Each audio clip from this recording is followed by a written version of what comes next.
200 पावणे 300 आहे की नाही. तुम्हाला अडचण येते समजायला. आज आपण काय करूया ते समजून घेऊया. आता बघा हे किती येतं 75.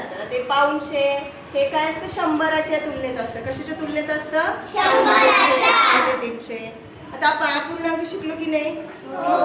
पाव भाग, अर्धा भाग, पाऊण भाग आणि पूर्ण भाग. आता इकडे लक्ष द्या. हे आपण असं भाकरी चपाती शिकलो होतो. पण आता हे 100 रुपये काय तर 100. याचे 4 भाग करायचे. किती भाग करायचे 4. सांगा बरं 100चा कितीचा एक भाग होईल 25. Very good. हा एक 25, हा एक 25. आता पाव भाग म्हणजे किती 25. याला कसं लिहिता येईल माहिती तुम्हाला अपूर्णांकामध्ये. किती भाग घेतलेत आपण हे 4 भाग घेतले. आणि एक भाग घेतला तर काय लिहायचं त्याला 1/4. 1/4 म्हणजेच किती 25. Very good 25. आता मला सांगा 2 भाग घेतले तर कसं लिहिणार आपण अपूर्णांकामध्ये 4/4.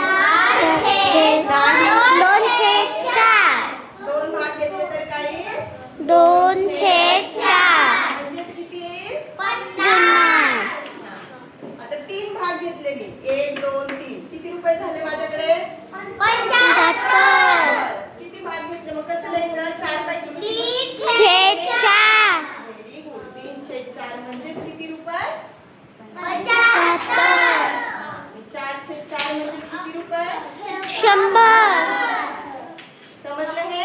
हो. आता कळालं 25 चा 3 भाग घेतल्यावर किती रुपये होतात ते हो. किती रुपये 75. म्हणजेच याला काय म्हणतात पाऊणशे. काय म्हणतात पाऊणशे. पाऊणशे. म्हणजे 100ला किती भाग कमी रे. इथं बघा 100ला किती भाग कमी 25. 1 भाग कमी म्हणजे किती रुपये कमी 25. पाऊणशे म्हणजे काय 25. 100ला 25 रुपये कमी. हो की नाही. म्हणजे 4 भागापैकी 1 भाग कमी घेतला आपण पाऊणशे. आता बघ हे 175 आहे. काय आहे 175. मग याला कसं वाचता येईल बरं पावणे 200. आधीच माहितीये.